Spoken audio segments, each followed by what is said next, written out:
what about this big article that I heard about that everybody was crowing about was it in Forbes magazine or is it on the website? Because as we've seen with Sports Illustrated, the shit that can't really go into the magazine, they'll put on the website. So was this actually a real article in Forbes? Or was I think so. I mean, no, this is not one of those puff.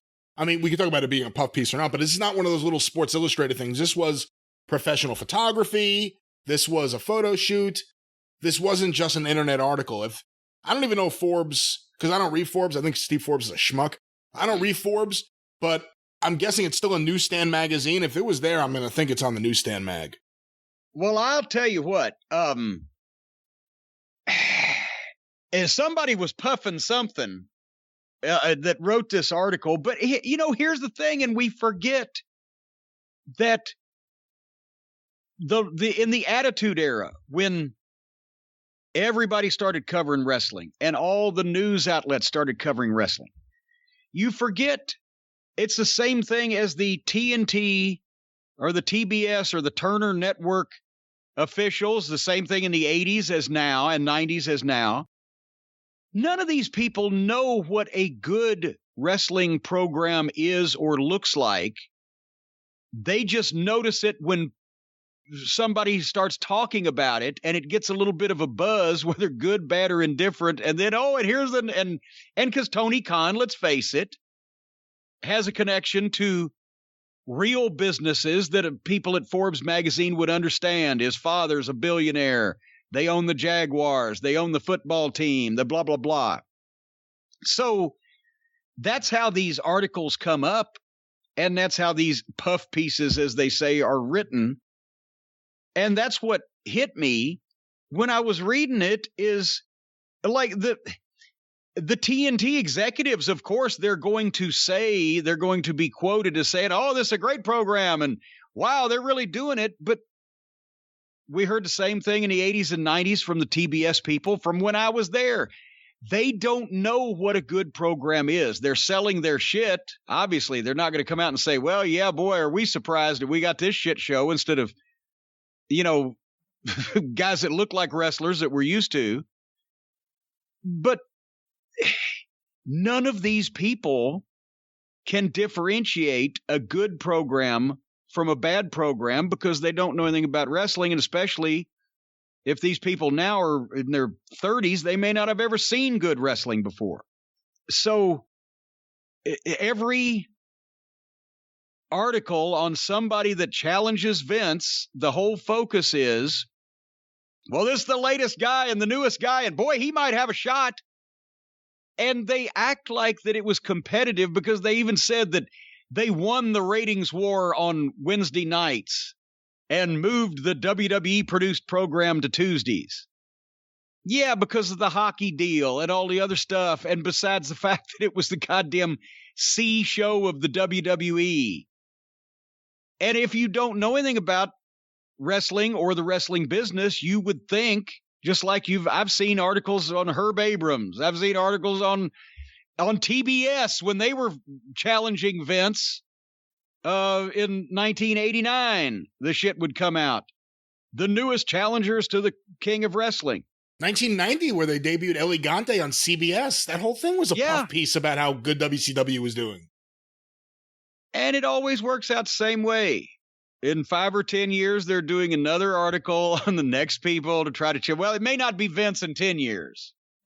But anyway, I just, when they were quoted as saying that they are the first real threat to Vince McMahon's WWE in the last 20 years, they said. It's more than 20 now because WCW wasn't a threat after 1999. And they're not a real threat. Vince McMahon's WWE does not have a real threat. This is not even hating AEW. It's another wrestling program, but it's not a threat to the WWE. There's no terroristic threatening going on here. Did you notice that Brandy had to be in the picture? I did. Smuggling that watermelon under her dress? Everyone noticed that Brandy had to be there. and accentuating either that or she was just tired and she was trying to hold that big protuberance up. But she had to be right front and center. It's interesting who's there and who isn't there in that photo, because obviously no Young Bucks, no Kenny Omega. I didn't even actually look and notice. But look who's there. I mean, no Moxley. Well, those guys all live out on the West Coast. I wonder if they used guys that they could just drive into the facility for such a thing as this. You don't think they just did this photo shoot around a couple of days that they were already filming? Well, I don't know. Why else wouldn't they be there? Are they too good to be in Forbes magazine? I don't know. Since they all had a bunch of babyface and heels all standing in a ring and around the ring together anyway. But, some of the stories we've heard, Tony Khan picked the title of his television show Dynamite in junior high school and wrote it down in his notebook. Why they left out the line while he was watching a wrestling show named Nitro on the same network. Well, why don't we name it Dynamite? But the biggest quote, the one that everybody was tweeting around and talking about, Shad Khan heard about Tony's idea for a wrestling promotion and thought it was stupid, but said, hey, I'm going to leave you and your sister a whole lot of money when I'm gone, so why don't you blow some of it while I'm still alive? Here's $100 million. Oh, wouldn't it be nice, Cheapskate. Brian? Wouldn't it be nice? As I've said many times, people with the money don't know how, and the people that know how can't get the money. So that's basically what we have said that so many times. It's a plaything, and I'm not even knocking Tony Khan as a person. I bet he's a nice guy. I bet he's the kind of guy that just is nice to people, calls people up and tells them nice things and is friendly to them and all that stuff. And I'm not knocking him as a person and as a human being, and I don't even know anything about English football. The people who do don't like him there either, but that's not for me to say. But the whole problem I've had with this guy since the start, since the first time I ever heard words out of his mouth, he doesn't realize that he doesn't know what the fuck he's doing, and this is going to be the last opportunity in our lifetimes or in this generation for a program to be on national TV and challenge the WWE. And instead of presenting some product that somebody could be proud of that might further wrestling in its death spiral along, maybe save it, pull it out of that death spiral, he gets a bunch of mud show goofs and puts on a fucking silly-ass sketch show. That's why I'm pissed at Tony Khan. So you can say he contributes to animal charities and he's a wonderful son to his father on Father's Day weekend here and all those other things. I'm not going to deny that. But he's a shitty amateur booker with no experience, and the guys are enabling him to do it because they want his fucking money, and the show sucks. Even if people watch it, the show still sucks. I'm also inclined to say that I love cheeseburgers, but mostly these days McDonald's burgers suck, but they sell 1 million of them, but they still suck because they got a bunch of fucking outlaw mud show personnel working the restaurants preparing the shit. That's the thing about this article, too. This article came out the week of, we'll talk about in a bit, the worst AEW show I've ever seen. So they're lauding this guy in this article, and then you go and you see that show and you're like, man, the problem is this guy likes the smell of his own ass more than he likes the smell of the cocaine. This guy's got his head up his ass, and things like this, pieces like this, don't help. Even though this is pretend, even though this is, hey, we have a PR agent, let's work with Forbes and get this out there. Still, I mean, in a sense, though, I mean, that is where he is the first guy in however many years to be able to go up against Vince. TNA was never successfully able to get good publicity, ever. No, he's got that because they didn't own professional football teams and have $1 billion. That's right. It was an oil company no one heard of. Well, but it was an oil company nobody heard. Nobody needs to hear of oil companies. They still make millions, but it was an oil company run by another father that was not going to just goddamn say, here, little chickadee, Go fucking play with $100 million. They were on somewhat of a budget because he knew that his daughter was nuts. But that, again, Tony Khan, with the money and the connections to, when he's going to cocktail parties with the guy from Turner Networks, Kevin Riley, that got this whole thing done, Tony Khan could have been a hero to the wrestling fans and a hero to me if he'd have got a wrestling program on the air and funded it with his father's blow me money. And then he's already got Jim Ross in the fold.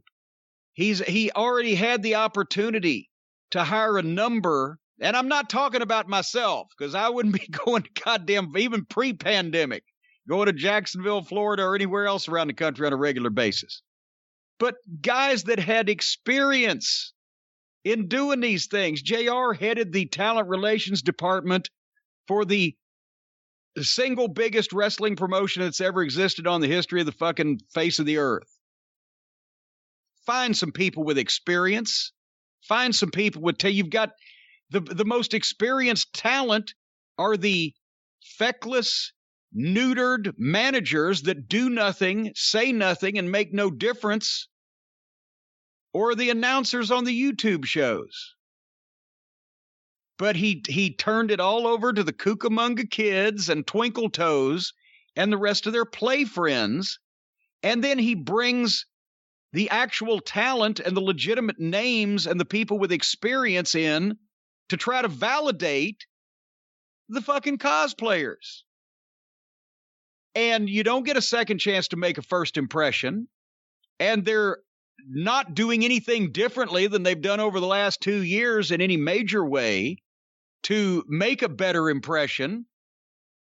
It's still fucking wrestling for a certain segment of people that want to laugh at people pretending to be wrestlers. That's what that product is. That's not a big audience, and it's probably going to get smaller because the joke gets older the longer it runs. Hey, a couple things. One, I don't know if you noticed, the person who wrote the article, Hank Tucker. Hank Tucker. He's a reporter on Forbes. Hank Tucker had a snatch so stinky the dog would. Nevertheless. He's a reporter on Forbes' wealth team covering billionaires and their fortunes. So again, he's not a sports journalist. He covers the lives of the wealthy, and in this case, someone who is going to inherit, by what his dad said here, he's going to inherit billions of dollars. Even though he didn't do anything to earn it, but he's going to get it all. So that's what this guy covers. The other thing a lot of people have pointed to, what are your thoughts on the idea that the wrestling company, based on the Turner money and the pay-per-views, the wrestling company itself would be profitable if they weren't spending 8 figures on their video game development?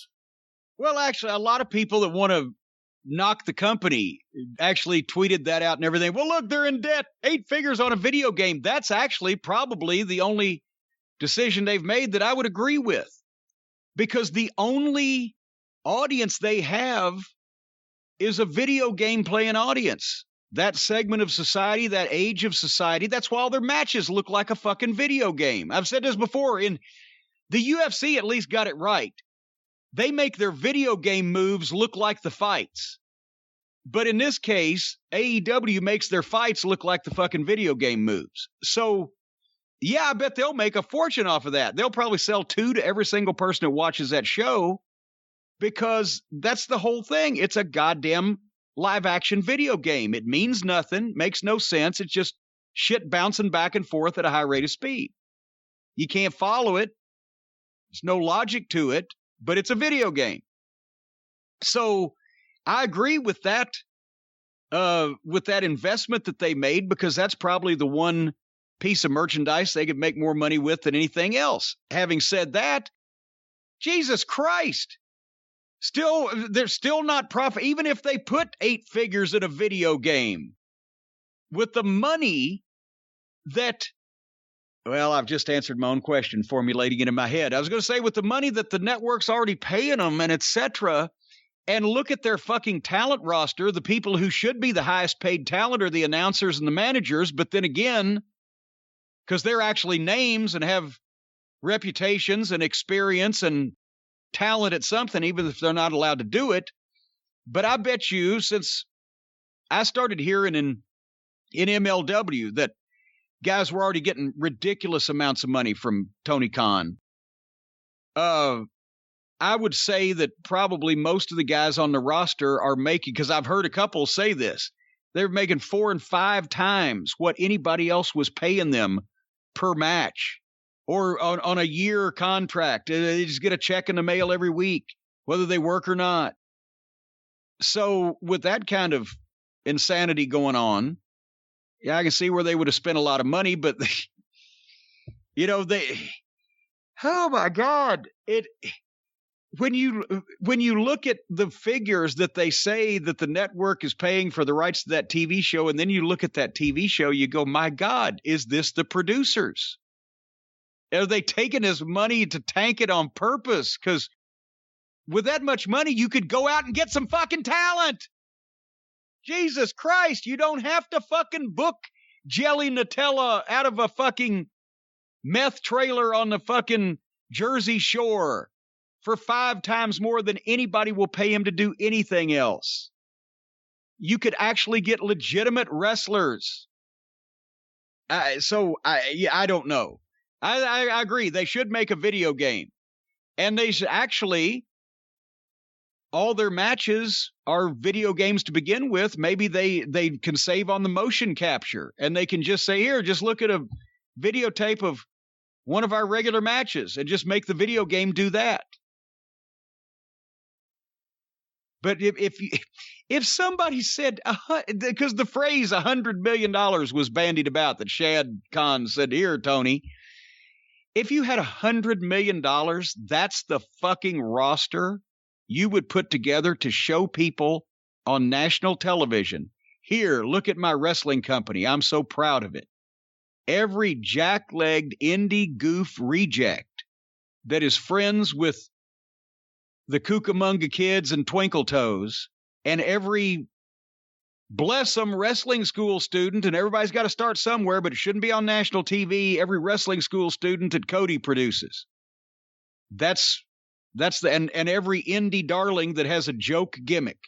That's who they managed to all put together. What the fuck? Seriously. Brian, it's enough to make me want to talk to somebody.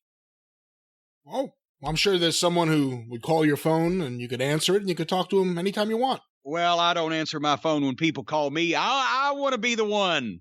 I want to be the one to make the calls. I want to be the one to set the times. And I'll tell you what, folks, if you want to do the same thing, then you can go to our friends at BetterHelp, because you can decide who you speak to and when. BetterHelp is a professional counseling service done securely online with a broad range of expertise available that may not be locally available in many areas.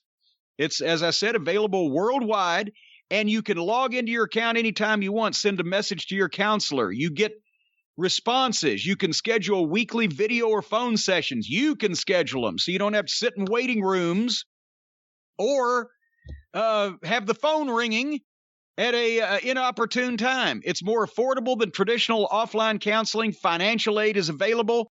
BetterHelp is committed to facilitating great therapeutic matches, so they make it easy and free to change your counselor if you need, and they want you to start living a happier life today. So you can go to the website BetterHelp, that's H-E-L-P, BetterHelp.com, and read the testimonials from some of the folks that have used their services. And if you go to BetterHelp.com/JCE and let them know that you're involved with us, you can get 10% off your first month's services.